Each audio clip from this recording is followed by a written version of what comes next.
The chairman set a rather unhappy frame of reference for me this afternoon by saying that you know me by reputation.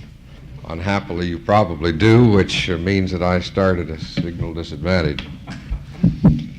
I have another disadvantage, too, of course. All of your speakers to date have been extramural speakers, and you undoubtedly recall the definition of an expert. He's any man away from home. They've all been experts, therefore, and obviously I'm not, both by virtue of the fact that I'm at home, and secondly, as noted before, my reputation precedes me. Now, I've been given a cosmic part of the universe to deal with. The seminar has from the beginning dealt with the whole question of teaching and the responsibility for teaching within the higher educational mechanism and the techniques of doing it and the kind of difficulties, challenges, and opportunities that are available for those who are committed to a teaching career. I have, of course, been given the most difficult part, in a way, piece of the universe with which to deal today, and that is teaching within the university. By university, I presume we are using roughly the same definition.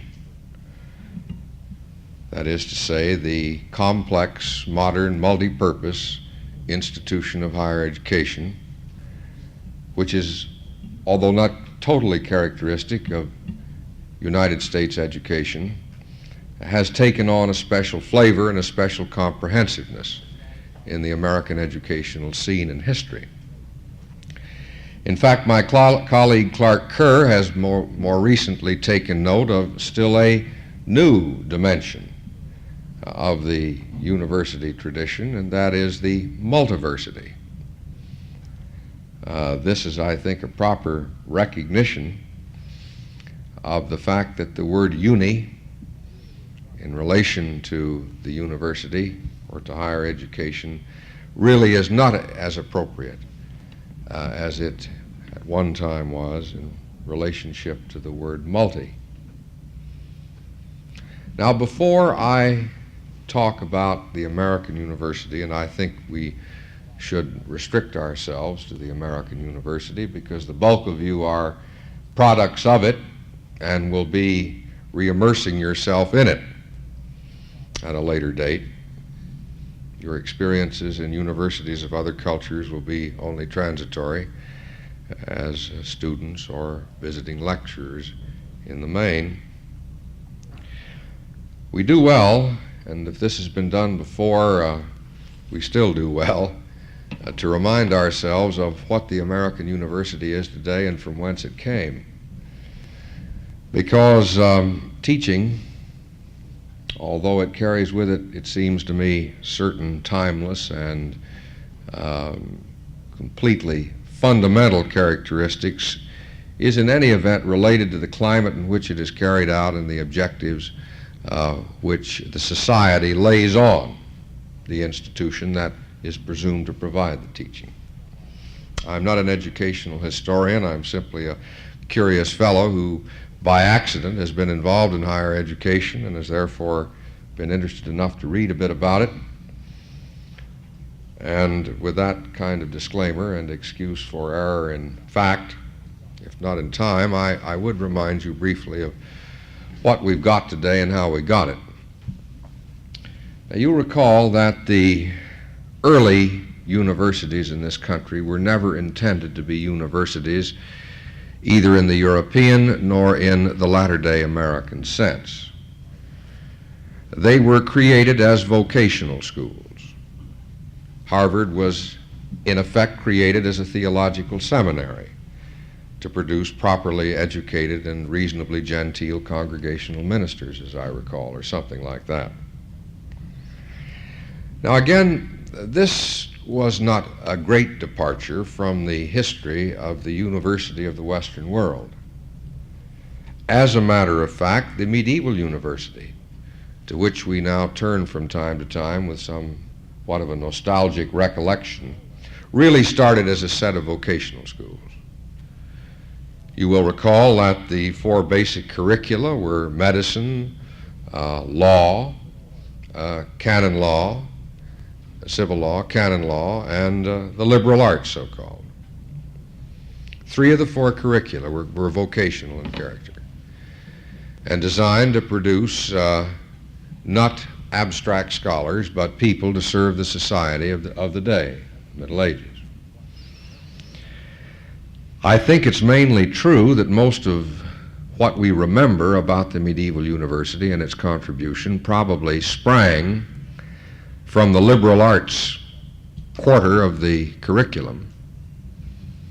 The discussions and memories of the great disputations, the dialogues of Abelard and his colleagues in Paris,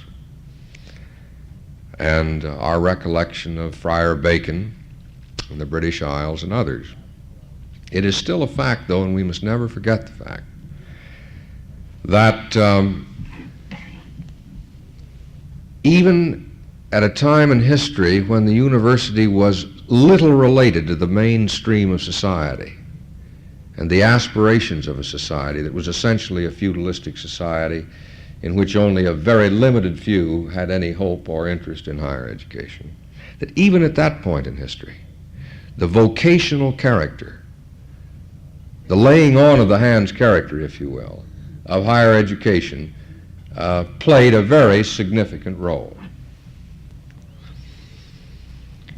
Now, coming back then to the early days of colonial America, the universities were established mainly by a clergy to guarantee proper successors to themselves, and only really as these early colleges, as they were then called, began to sense and react to the environment of a new and underdeveloped society, did they begin to take shape and form that has led to the contemporary American institution.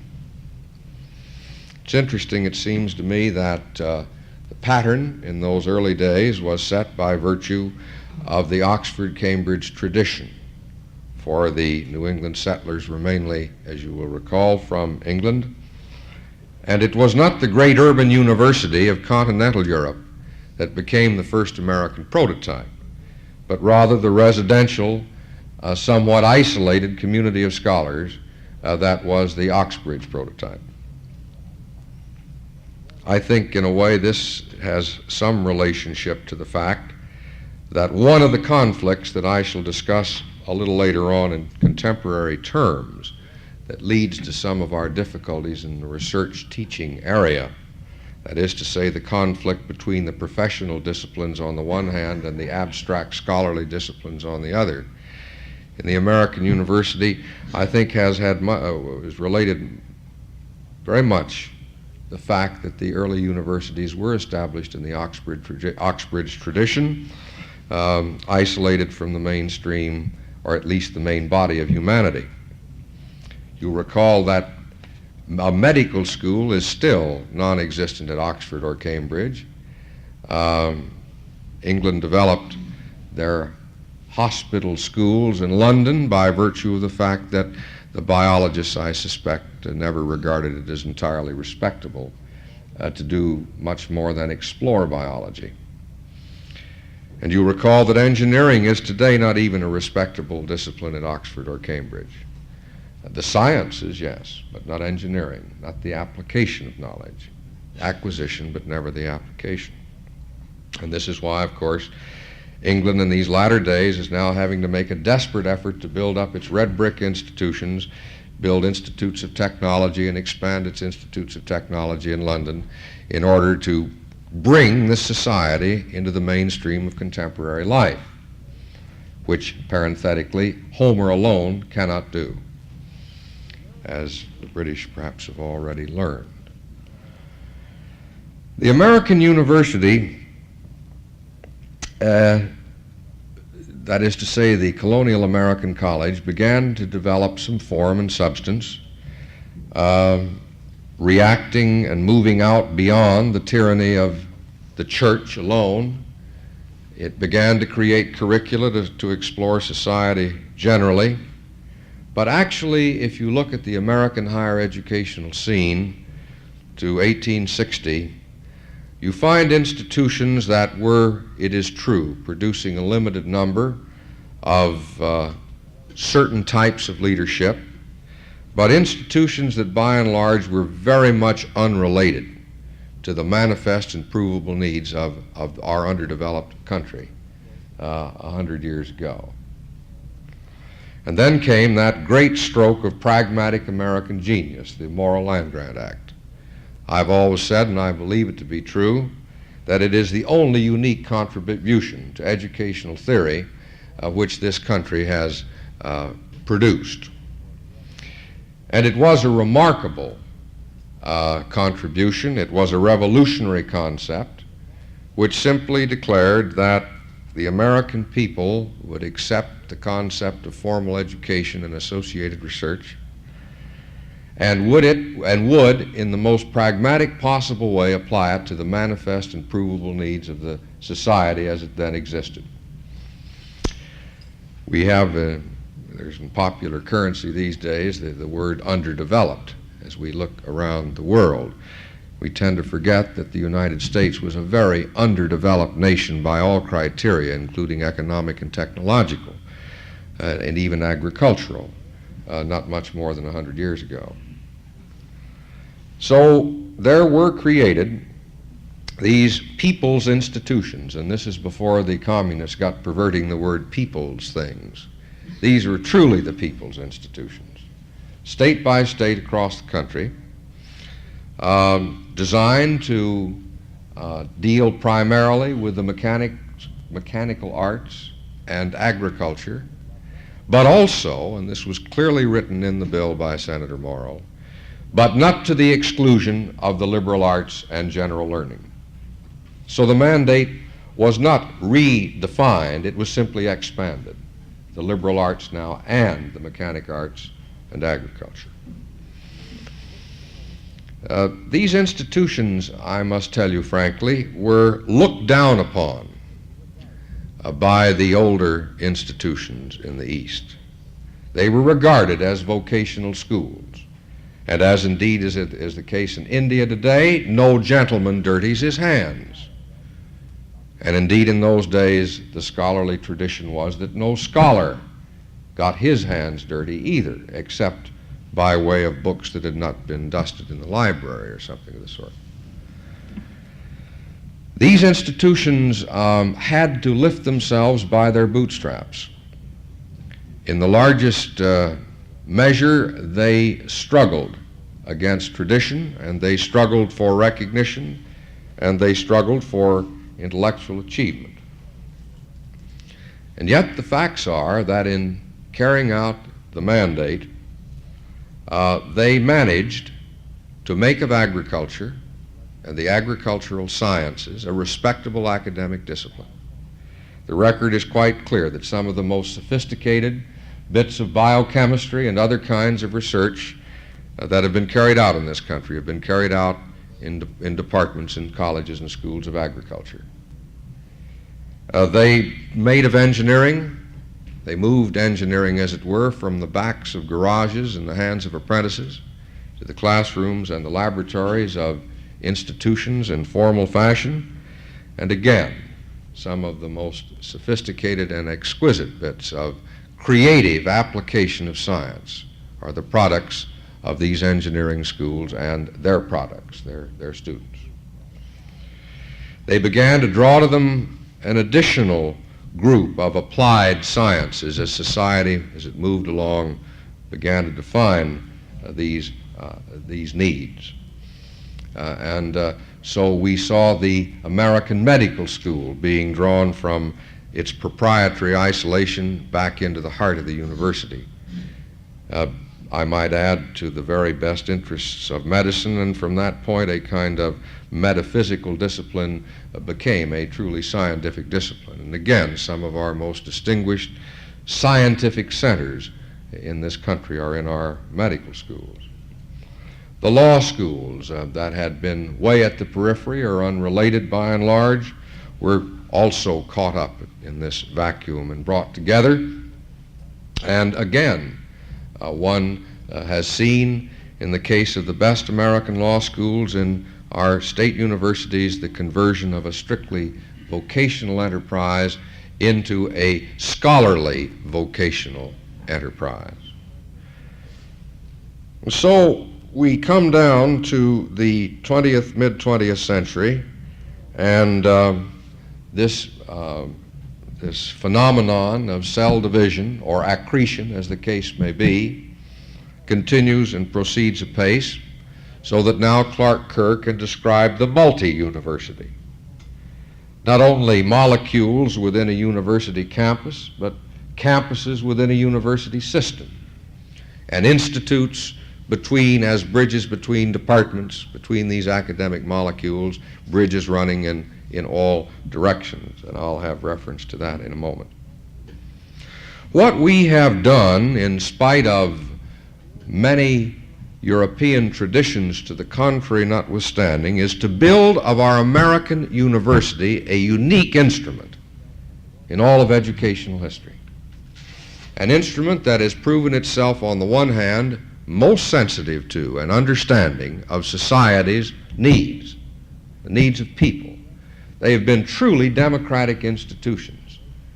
In fact, I suggest that the American institution of higher education may be one of the most democratizing influences the world has ever seen, in terms of educational opportunity on the one hand, for the whole range of our people, and on the other hand, for making the important and germane academic bouillabaisse that a modern society needs in terms of constantly mixing and getting communication within the academic disciplines. It's still changing. It will continue to change. We are right now in the process in American higher education of absorbing still another professional discipline that in tradition never belonged in the university context, and that's the fine arts. I mean, not the people that write about the theater, but the people that create the theater. I mean, not just the art critics or the art historians, but the painter and the sculptor. People who, in their way, deal, I would suspect, just as creatively and just as importantly with human needs and human requirements and human genius as any other kind of a person. This doesn't come easily. There are many of your teachers and many of my colleagues here that still regard this as somewhat suspect or somewhat unrespectable. But they will not stand against the dike, the flow, any more than each generation who stood against bringing agriculture, bringing engineering, bringing medicine, bringing business administration were successful either. The great tradition of the American university to serve the requirements of the people as one of its primary responsibility is so now firmly established that I would suggest there are no combination of forces that can stop it, and therefore can stop its continuing evolution. But it is also to the great genius, to the great credit of the genius of this instrument that's been created, that it has also served scholarship just as well and in just as distinguished a fashion as I would suspect in these latter days it is served anywhere in the world. As we talk to our English colleagues or even our French colleagues, and I don't apologize for that emphasis on even our French colleagues or colleagues in French universities, as you might imagine, the American university is criticized with abandon. Mass education, all the cliches that you've heard many times. But when pressed, these gentlemen do admit that at the graduate level, in discipline after discipline, they certainly do not effectively surpass us, and very often you can even get them to admit that we do a much better job. Their criticism when pressed is in terms of the job that we do at the undergraduate level, and we'll touch on that in just a moment. So even in terms of the service of scholarship, there is quite clearly now a creation, there has been the creation of a force in our society that serves it as well as it has ever been served. I say this is unique. The German university never did it. The Oxbridge tradition of British universities never did it. And indeed, the French universities never did it. They were either, in fact, their great tradition was service to scholarship in depth, to a certain extent in breadth, and all of the service to the people you put in Technische Institutes, and we don't want to be bothered with training or educating people to deal with people, only with books or with knowledge. Now, this is a very great heritage that we have inherited, and may I say that being a pragmatic man, if I make the pragmatic test, in spite of all of its difficulties and all of its problems, it has served this society very well indeed. It is true that when this society has had to face the test as a society, as a democratic society, in spite of fears expressed at the time, it has always managed somehow to come out with a reasonably correct answer. It is true that this society would permit a phenomenon like the late Senator McCarthy to range at large for a considerable period of time and do a considerable amount of damage in the process, at least human damage. It is equally true that this society, after being amused by this bit of entertainment, reached a point where its wisdom rejected this phenomenon and asked for the second act. You know, they got tired of that vaudeville player.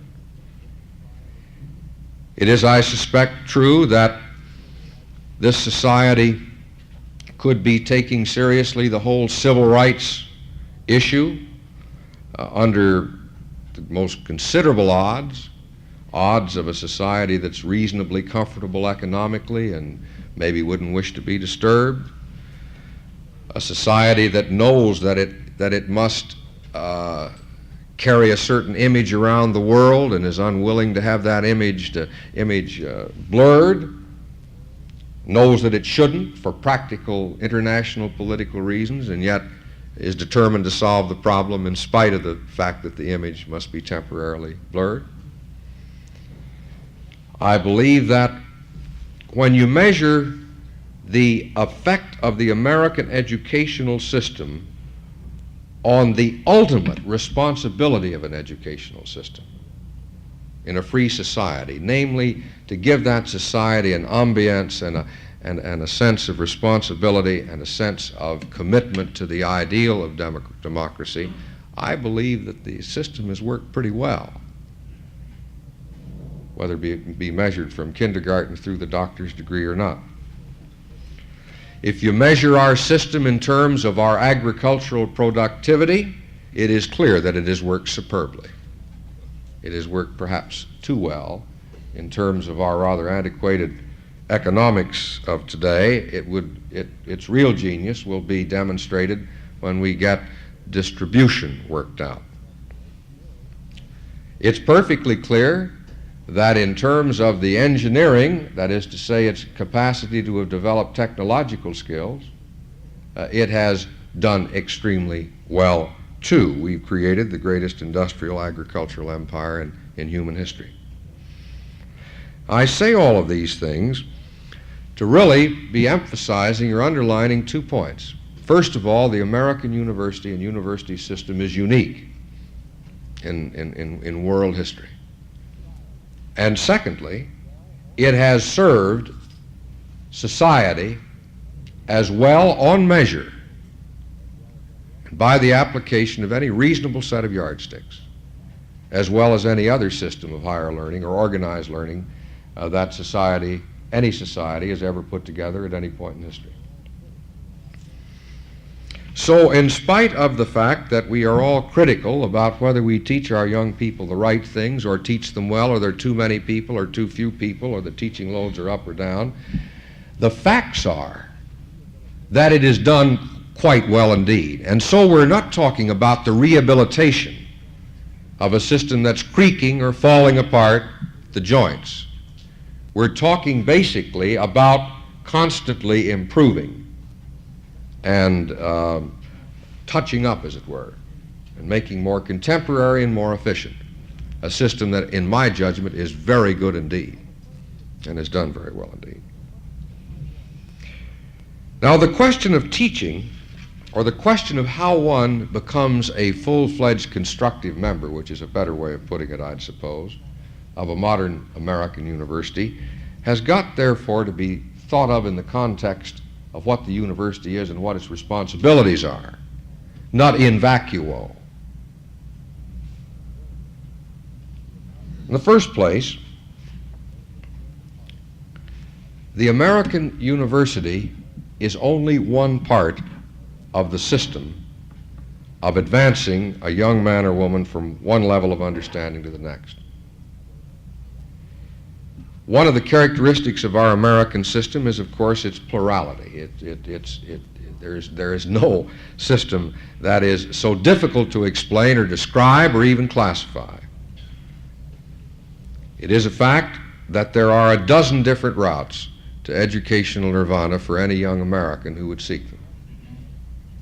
And these range all the way from the multi-purpose junior college, which is again a unique American invention and instrumentality, to small church-related colleges, to great multi-purpose universities, to great private universities with the full spectrum between filled out.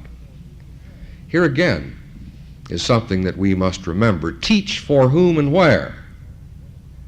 Well, again, I insist that assuming that the responsibilities, the fundamentals of the teaching process are not at issue today, how you communicate, but rather what one does within the context.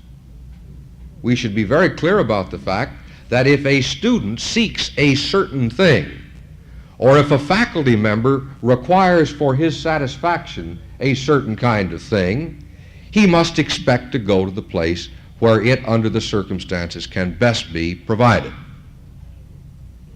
If one wishes to go to the university in Germany, he has very few alternatives.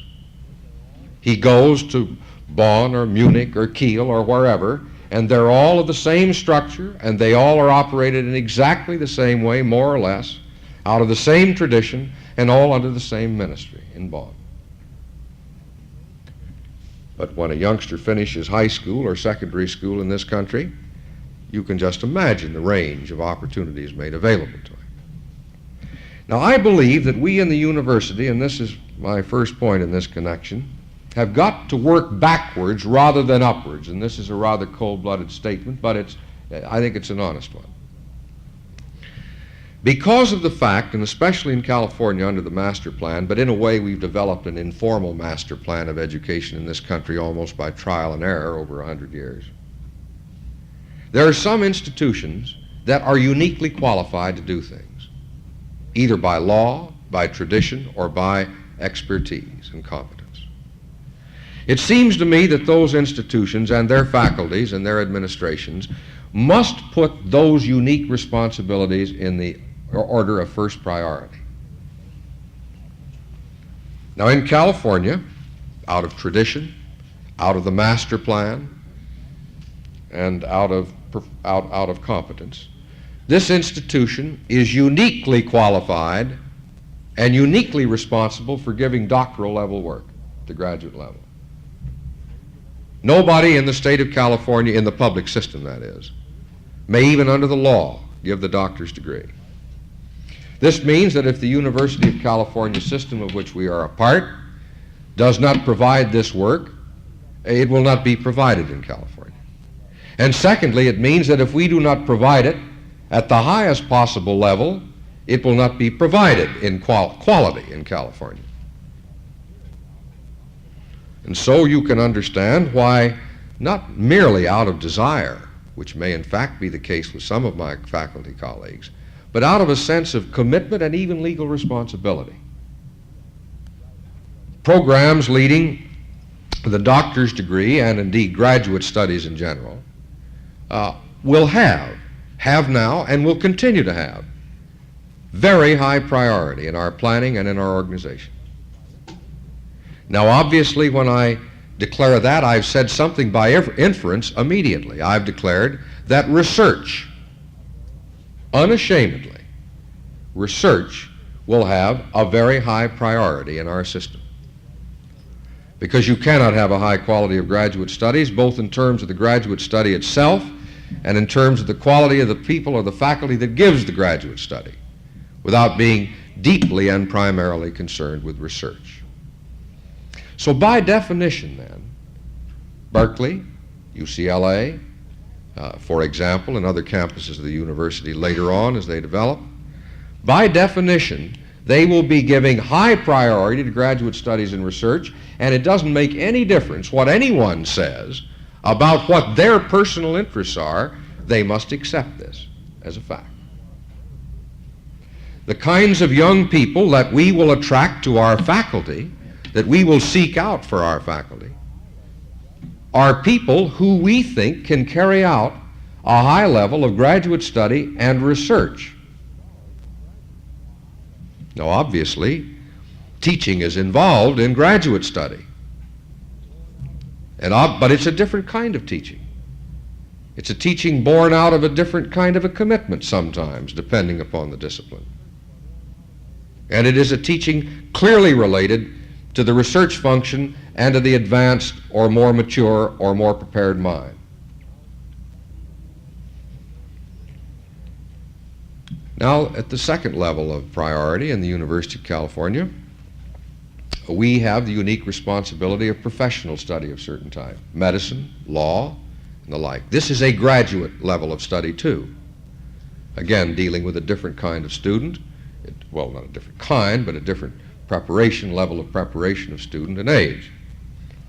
Well, here again, we are going to be very much concerned with providing the resources, investing the kinds of money that are required to do this at the highest level of quality, because this is our unique responsibility. Now, this is not the unique responsibility of Pomona College. This is not the unique responsibility of the State College. It certainly is not the unique responsibility of the junior college. Is there a glass of water around here? Thank you. What I am suggesting here then is that just as the student has the opportunity in American higher education to choose his institution, and never was there a more richly stocked restaurant than America in terms of educational opportunity. In the same way, the faculty member has got to understand that he, if he is wise and intelligent, thoughtful, will make his judgments not in terms of all of this and heaven too, or cake and eat it at the same time, but will make his judgments of employment and seeking employment in those kinds of institutions that either by definition, by tradition, or by law emphasize, and inevitably must emphasize, the things that interest him or her most. I knew once a young man, a very gifted young chemist, who I guess in terms, not being a chemist, but having heard others speak of him, I gather he did have some real potential as a scholar and investigator in the field of chemistry. And I remember when he resigned from a university with which I was once attached, came in and did it in the most honest way I think I know. He said, "I'm resigning to take a position at Haverford College. And I'm going to Haverford College. I know that I shall not be as involved in the research function as if I stayed here. I know that my colleagues themselves will not be as involved." This is to say, you don't retire from curiosity. But he said, "I seek the ambiente, where the order of the day is dealing with the unprepared mind and bringing him to the level that I can then send him to you and my colleagues can carry on. He made a very precise personal decision. He felt that he could not find this in the same place under the same set of circumstances. Now, this is not to say, however, that in terms of the university, and again, I've got to use this as the prototype because I could wander all over the place otherwise. As you know, we not only are very permissive about the kinds of institutions we have in this country, but we're almost insane about the way we describe them. I remember once something called Ottawa University in eastern Kansas. It was a small liberal arts college of 400 students called Ottawa University. And that at the time that Iowa State College, as it was then called, was one of our great multi-purpose land-grant colleges. You can imagine the puzzlement of a young Indian graduate student who wonders if he should go to Iowa State College or Ottawa University. Well, I'm speaking now about the University of California at Los Angeles, a large multi-purpose institution, and places like it. Obviously, we shall always have undergraduate students, probably the highest percentage at the upper division level. Obviously, we have a deep responsibility for these young people, for they are not merely students, they just happen to be the upper 12.5% of their high school graduating classes. And this is some refined ore already. It would be a huge and horrendous error if the University of California system turned its back on tens of thousands of the upper 12.5% of its young people. This is the elite, as it were, at least as you can measure it at that level in terms of motivation and performance, native ability. Obviously, then, we have got to give consideration to our capacity to deal with these young people, and here the teaching function, unrelated to the research function, or much less related to the research function, plays a significant role. There are three ways, I think, that we've got to become much more imaginative in dealing with this. In the first place, we have got to make our whole curricular pattern much more flexible. I think the curriculum not only provides a tyranny for the student, I think in its way it becomes a faculty tyranny, denying a degree of flexibility and movement, especially at the undergraduate level, that most gifted young faculty are capable of carrying out very well indeed if given the opportunity. Curricular reform is crucial, not only for the student, but for the teacher in the modern university to teach, and to teach well. This curricular reform has not only to do with the mix or remix of knowledge, it's got also to do with time. We certainly, I'm saddened that we must follow Yale rather than having led Yale into the four-year master's degree program and things of this sort, which take cognizance of differences in commitment, differences in native ability. When I say four-year master's degree, you understand I mean after the first 4 years in the university, you got a master's degree, not 4 years beyond the bachelor's degree for the master's degree. Because there are many of our bright young people who have the ability and the commitment and the secondary school background to move quickly into mature materials and come out of a four-year experience with, if you need to accumulate degrees, both a bachelor's and a master's degree. Things of this sort. The second thing that we have to do to permit the teacher to teach in the university is to have a much greater development of the honors system of approach to matters, especially at the upper division level. And here we intend over the next few years to push by all possible means the opportunities for the development of honors sections that do something other than demean the talent and the capacity of our young people. Thirdly, and here is something that I'm sure will stimulate you to either negative or positive thought, but very little neutrality. We've got to do something much more constructive in creating with a teaching assistant. Now, I myself deeply resent the kind of general psychological, how shall I put it, onlage or something of the sort.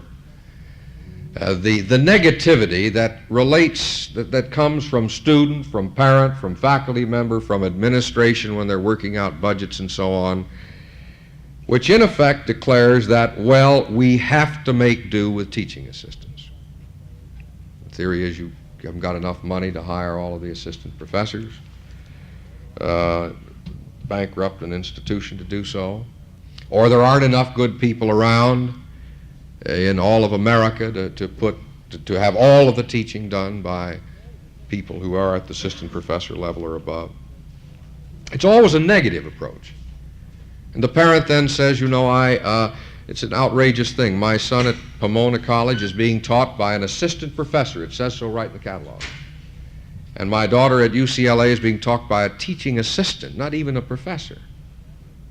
Well, the assistant professor in the other institution may have the master's degree and have decided to give up further education. This teaching assistant may have long since had the master's degree and be well on his way to the doctor's degree. But there's a negativity about this. Now, I think we've got to turn it all the way around. I think we're beginning within the university. As some of you may know, last month the regents declared that teaching assistants from out of state would have automatic remission of their tuition, all of them, without reference to their academic performance if they were teaching assistants. There's a slight beginning recognition of what we've got to put together in a package which in effect says the following. If young people are capable of being admitted to the graduate division of this university on the basis of the selections made, and if we make our selections with wisdom and capacity, if they are motivated enough to wish to learn more about their discipline, if they are unspoiled by virtue of the fact that they have not been too long immersed in the academic community, if they are still filled with enthusiasm by virtue of the fact that to that point at least they have met with only minor frustrations, if they have the capacity to communicate the excitement of learning, then they can in fact be used, and be used perhaps even better for a range of our undergraduates than older, more mature, and more distinguished members of the faculty. Now, I admit to being a little prejudiced about this, and I know it's always terribly dangerous to personalize something. I unhappily am not a scientist. I'm a quasi-scientist in the sense that I was trained in medicine, and still not entirely a respectable graduate program in the traditional sense. But I do remember my days of residency in the hospital. You recall you got the doctor's degree, you intern for a year, and then if you wish to specialize, you become an on-the-job learner trainer, just like a TA, really. And I remember going through the 3 years of residency in internal medicine, University of Pennsylvania Hospital, and I remember the great thrill and excitement and pleasure, perhaps it was a reflection even of the inherent egotism that is in anyone, of my being able to deal with students, medical students, senior medical students. I had only been one 2 or 3 years before, but I can assure you that in those days I devoted more time and energy and enthusiasm in trying to communicate, I suppose sometimes my prejudices, but more often than not, what little I knew by then, in a joint learning process with these other young people. And I frankly believe that some of the most important and useful and effective teaching for young people can in fact be carried out by teaching assistants. Now, the big problem, as you well know, in the freshman, sophomore level of a university is not so much the communication of fact. In many disciplines, the facts are clear and laid out in the books. In other disciplines, interpretations are not subtle ones, but rather gross ones, because this is the introductory discipline. And so the actual character of the information to be communicated is not as crucial, of course, in its subtlety and nuance, as it becomes in the junior, senior, and then graduate levels. What is important is to somehow put a little spark of enthusiasm and learning or desire to get involved in the academic community. I believe it is the attitude that is more important to be influenced for the freshman and the sophomore than the body of learning. And I declare that we don't go about it that way, that we go about it just in a reverse fashion. We do really a great deal to depress any excitement or opportunity to be excited. The opportunity for excitement comes only later, at the junior, senior, and then ultimately graduate level.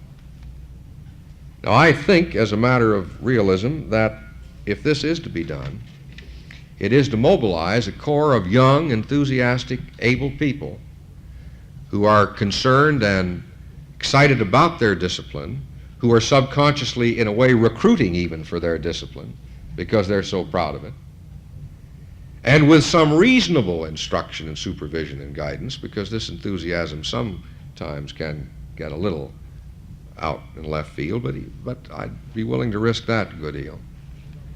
Put this core of bright young people associated with another group of bright young people. Let the spark light, and then let the spark be refined, and let the gas jet be brought to the proper level at the junior, senior, and even more so refined at the graduate level. And I myself am convinced that the only ultimate solution to the undergraduate teaching problem, so-called, in the large multi-purpose and complex university is for the faculty and administrations of these universities to take advantage in a positive, imaginative way of this great reservoir of enthusiasm, and I must insist, skill and talent, in terms of the teaching process of the introductory undergraduate. In association, of course, in appropriate association with the mature, older, more experienced member of the faculty. And we don't do this. We do it laissez-faire, and in many departments, it's even almost by accident, by catch, and as by can. Well, now, Mr. Chairman, these are just a few random observations about the university as I see it, the tensions, the obligations, the responsibilities, and some thoughts as to what might be done, and indeed what people of your vintage might in fact be participating in. I refuse to accept the notion that there is a automatic built-in, the cliche, if you will, automatic built-in separation between the teaching function and the research function, or that relates to curiosity. There is the old saw around here that anybody can be promoted to anything if he can solve an unsolvable theorem, but that he won't be promoted to anything if he's just a good teacher. Now, the facts are that we expect everybody who anticipates promotion to be a reasonably good teacher. We don't give extra brownie points for good teaching. There are ways I think we can give recognition for superlative, imaginative, creative teaching. But you know, the faculty really are paid to, among other things, teach, and most do. We do, however, by virtue of our unique responsibility, historical, legal, and otherwise, we are very concerned that we carry out the research function. We're going to. We're very concerned that we carry out the graduate function. We have to, because if we don't, nobody else will within the tax-related system. We operate partly by way of priority, partly by way of history, partly by way of the desires and interests of the faculty. And I think if we now begin to deal with the undergraduate teaching responsibility with the belief, number one, that we can do something to improve it, and with the belief, number two, that we can do it if we're imaginative and if we're a little daring, and recognize that everyone, if he's a reasonably selected person, can make a contribution, I think we can do both, or do both better. I might add, by the way, that the record of performance of undergraduate products of this institution is a very good one indeed. So with all of the difficulties that everyone describes, we seem to continue to turn out a stream of very well-trained and curious people. Maybe it's in spite of the institution rather than because of it, but at least it's a fact. I'd be glad to answer any questions.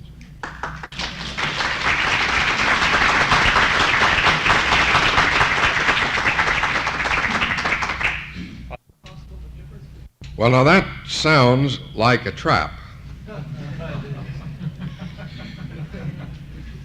But I shall try to answer it within my limitations.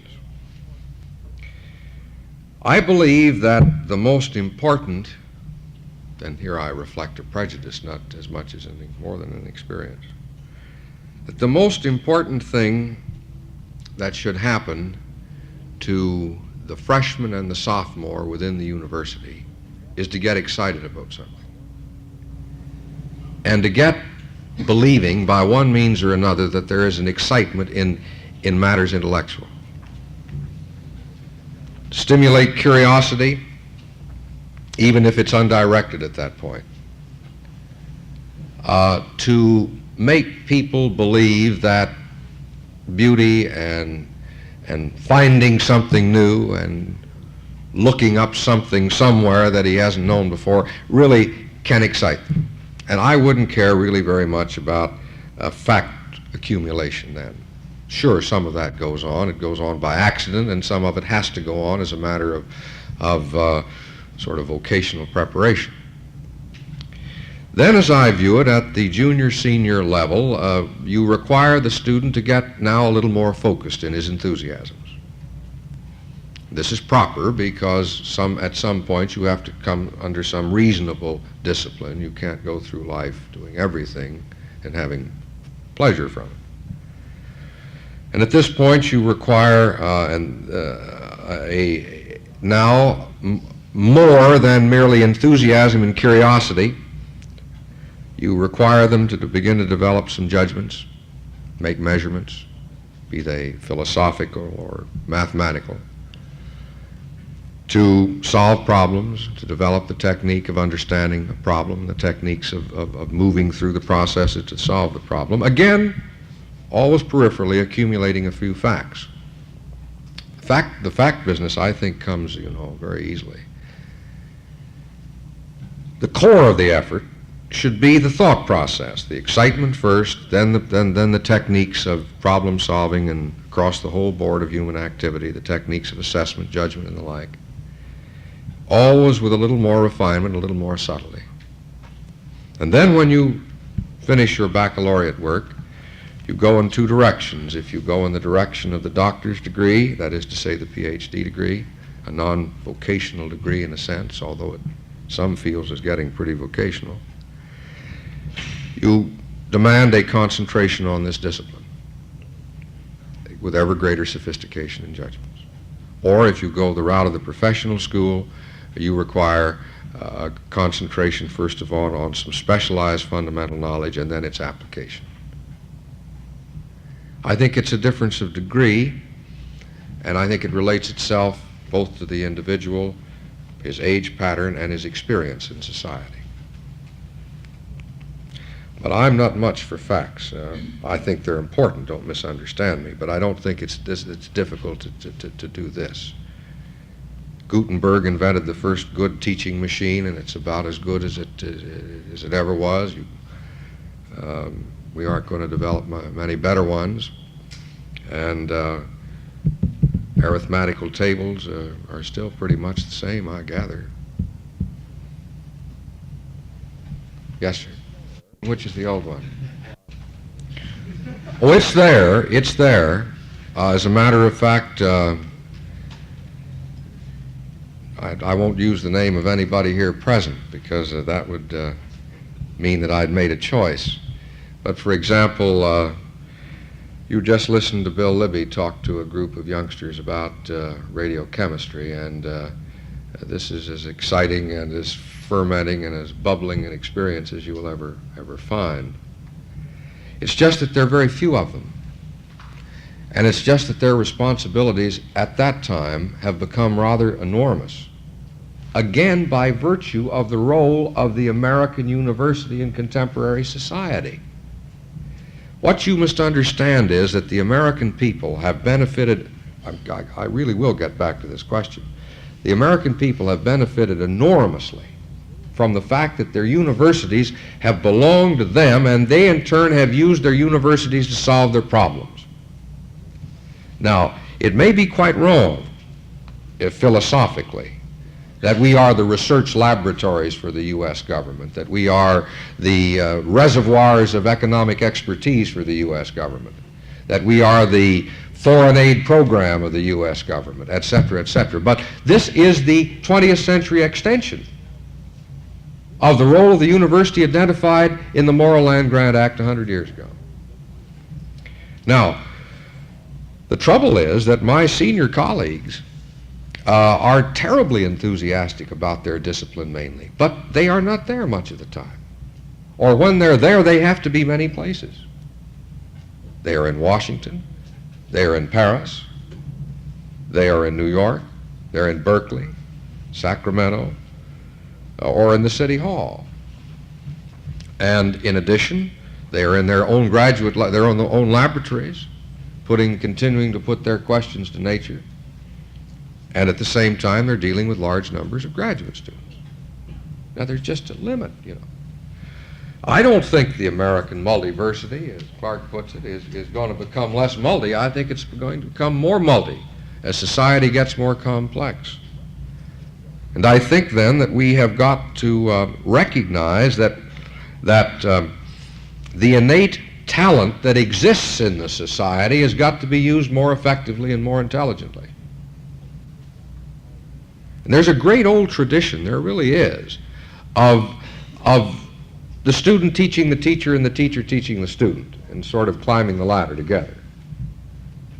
Because if you have the basic kind of operations supervised and overviewed by senior and mature and sophisticated people, then much of the learning process actually goes on in the dialogue between the graduate students themselves and the graduate students and the somewhat older graduate students, and then ultimately with their teachers. I say let's exploit that potential, and I say we haven't exploited it because we always go at it negatively. They're incompetent, they're immature, they're uninformed until proven otherwise. I say we just ought to turn the whole ambience around. With a new broom, it's just a continuous broom, but getting full utilization out of the broom. Well, this is a definition in terms, isn't it? If you use the term sociologically, I think the discouragement is not as great as if you use the term biologically, which I gather is the word incest, which has never been an appropriate, even in Egypt it didn't work very well, as a matter of fact. What I think the university community, or the community of scholars rather, has tried to do is to make the admission that what one seeks is the stimulation from a variety of sources. And I think this is a sound proposal, or a sound point of view. I think that it is still sound. I think, however, as a practical matter, we must make more concessions to dealing with this realistically. I have the feeling that the force of necessity in years ahead, at least in terms of graduate students, will lead to a little more of this inbreeding. And I don't think this will be really harmful if it's properly and thoughtfully done by faculties. There is, I think, a real danger, however, of an incestuous situation. And There are examples of this that needn't be quoted here, not on this campus, but that some of us know around the country, and they've been really devastating. They have proven that the genes that ultimately come out are the negative ones. My colleagues, there are people in this audience that have forgotten more about this than I'll ever know. Maybe they would wish to comment. He's in a difficult position to comment. He's in transition right now from faculty member to administrator. And, you know, he's going from heaven and he's about at purgatory, and when is it, next July, he gets down to Hades. Problem of inbreeding, that is to say, keeping your own best undergraduates as graduate students. This is what you mean, don't you? And he goes off to another place for a few years. Footnote on this. Behind your question is a much more basic question, and that is, what choices must we make, will we be forced to make in American higher education in trying to achieve what we still declare as possible in this country, namely the open franchise on the one hand and a high quality of educational experience on the other. Now, this obviously means constantly improving standards, at the same time dealing with more people. Many people declare this is impossible. Our European friends declare it's impossible, although they're, as you may know, moving in that direction in spite of it. And I do believe that we may find that in order to maintain the core quality, to maintain in the instructional process especially, that we may have to make concessions to some time-honored traditions that were feasible, not crucial ones, merely sort of desirable ones in past years, in order to save something much more important on the other side. Well, the admissions practices in our professional schools are not really IBM-type measurements exclusively. It is true that the grade point average is a factor. But as you may know, most of the professional schools now, certainly medicine and law, have a sort of aptitude test which is done by the Princeton group, which is specifically tailored to try to make measurements of one's special aptitudes in the kinds of fields that they're likely to deal with and the kinds of thinking processes that are important. Now, the record on the medical college admissions test, and what is the law school one called? The law school admissions test or record test or something of the sort. Those are, I would say, in my experience, are put into the formula with equal emphasis, maybe a little more in some institutions. And then there is the interview.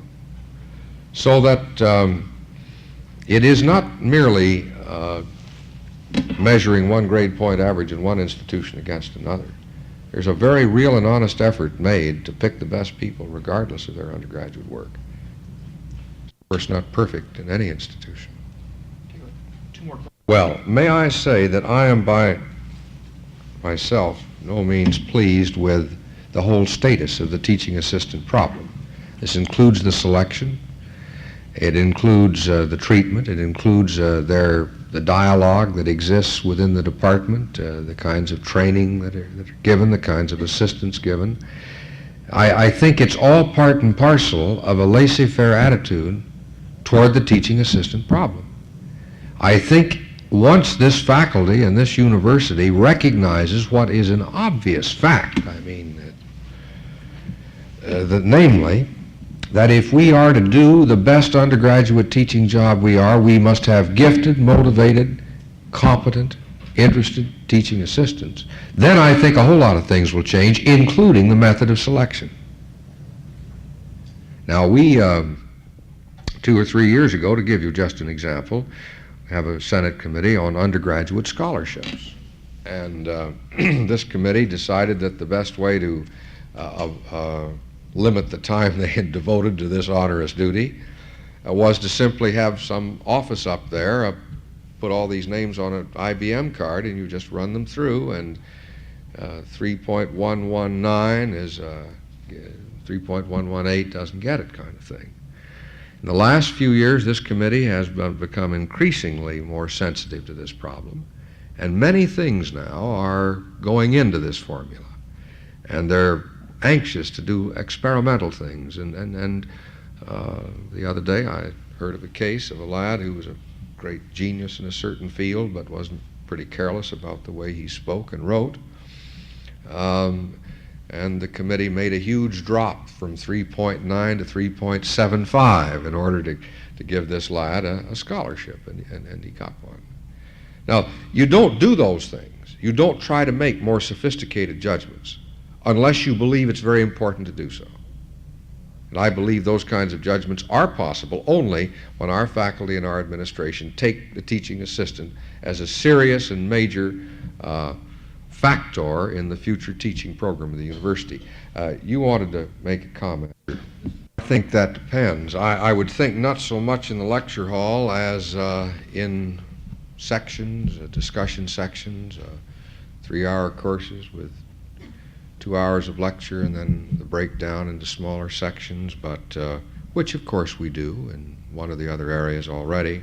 Just more of it, better selection, as was pointed out, people who were really interested in it, the kind of a certain kind of a status recognition, just a departmental statement even from time to time. Thanks very much, fellows. We couldn't do our job without you. Things of this sort. It's a question of attitude. One of our problems, of course, and you will understand this when you become more than apprentices, but full members of the fraternity, wherever you are, is the recognition that the university is not like a skiff, an outboard motor-driven skiff on a lake. It's like a great ocean liner plowing through the ocean. It's very difficult to change the course, even with electronic devices of steerage that are available today. And I suspect in some ways this is good, because although it grows out of reaction in part, it is also a reflection of a certain quizzicalness.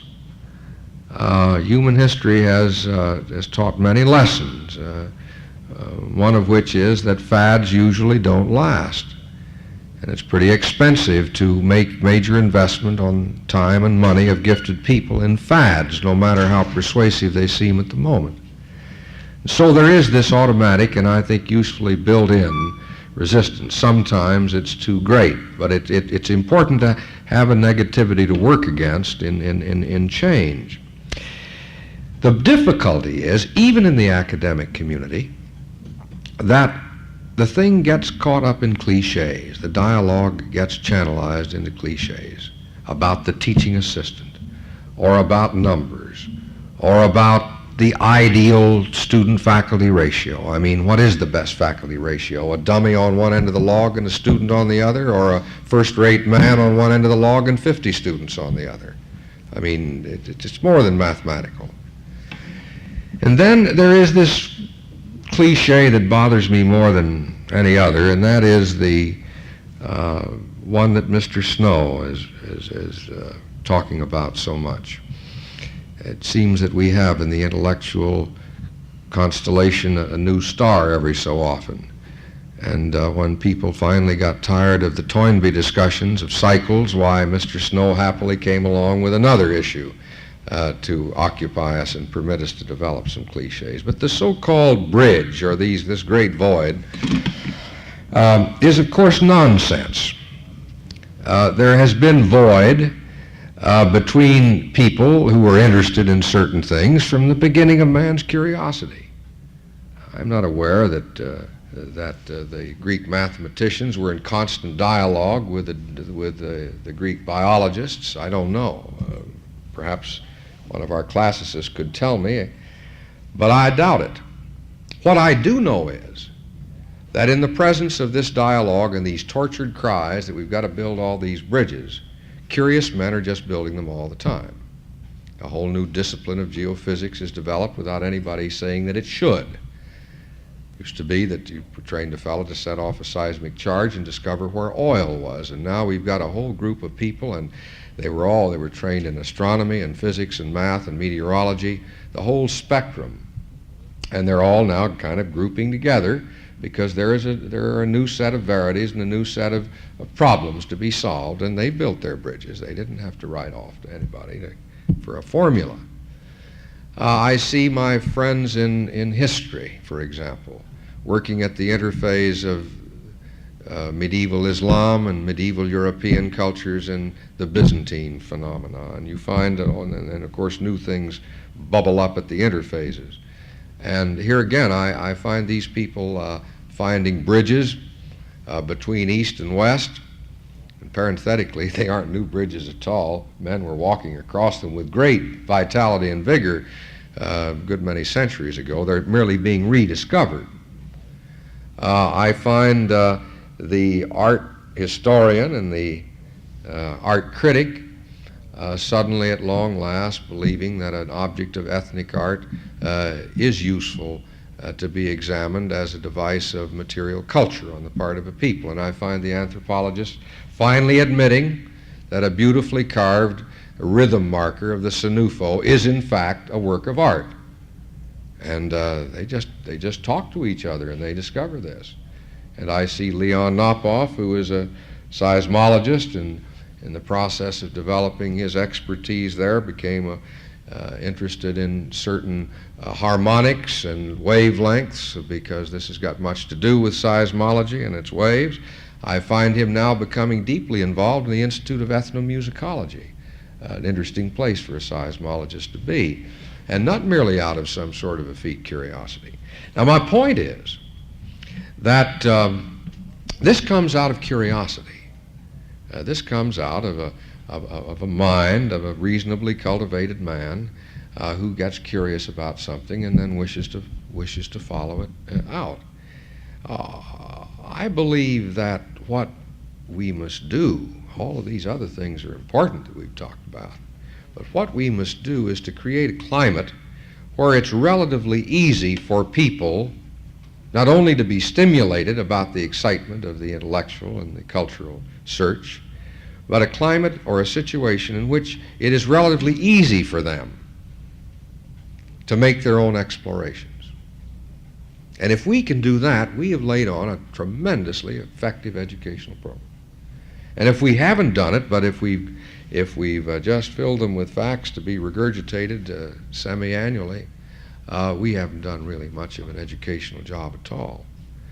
It is the climate then, and it has much to do with what goes on in the classroom. It has much to do, as some graduate students told me the other night, of a place on the North Campus where people can sit around and drink coffee and put their feet up. It has very much to do with the opportunity to explore other disciplines even as a spectator by way of music and the theater, art, literature. What really the university in the last analysis must be is a climate that provides a certain insistence, conscious and subconscious, on people to explore, And if you do this, if you create this climate, you've got a university.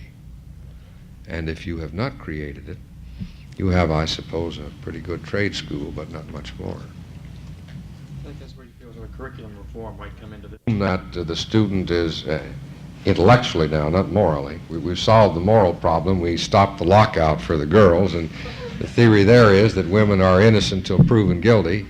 Now, in intellectual terms, we must do something to prove that the student is innocent until proven stupid or unmotivated or incompetent. We haven't quite got around to that, but the American society has always been preoccupied with morals beyond intellect. That's our puritanical heritage, and we deal with those things secondly. Very much. Enjoyed it.